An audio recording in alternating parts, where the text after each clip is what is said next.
Blasting wild, gears linking a metal grind. Hill pump with reckless style. Change the brick, taking on by time. Run, flow, you don't play nice. On two wheels, reignite the night. Street, kids don't hold us tight. Right, Phil has to ride your light.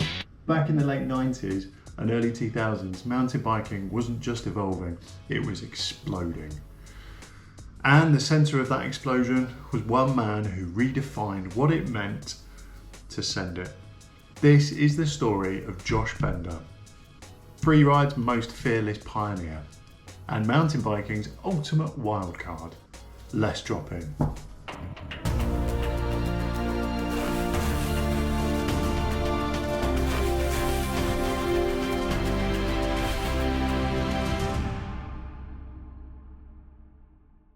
Josh Bender grew up in Anchorage, Alaska, where the wilderness and rugged terrain were the perfect backdrop for his love of all things extreme.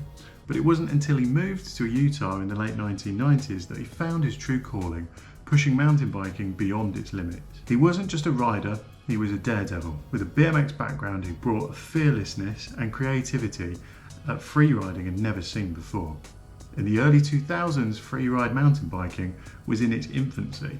Riders like Wade Simmons and Richie Shuley were pioneering technical lines, but Josh Bender, he was doing something completely different. Bender became infamous for hucking off enormous cliffs in Utah's Red Rocks, often on bikes that definitely weren't built for that level of abuse. Think 50-foot drops on a hardtail or early downhill rigs. Madness, maybe? But it also laid the foundation for modern freeride. Of course, when you're pushing limits, things go wrong, and with Bender, they were spectacularly wrong. His crashes are legendary, not because he failed, but because he got back up.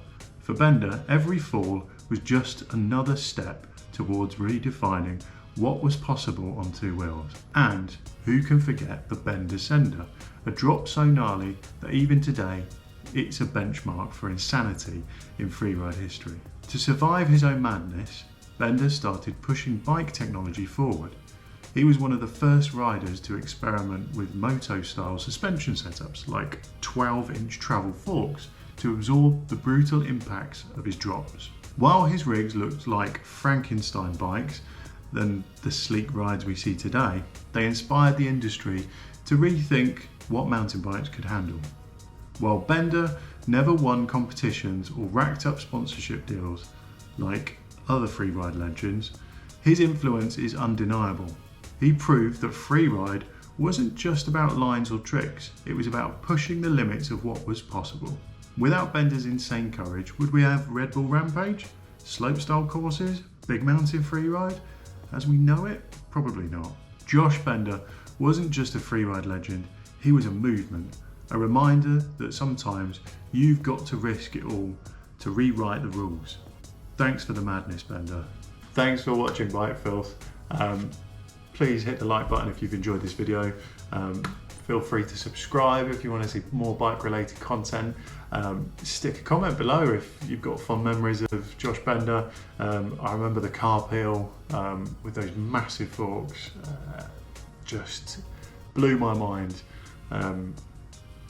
Yeah, thank you very much for watching.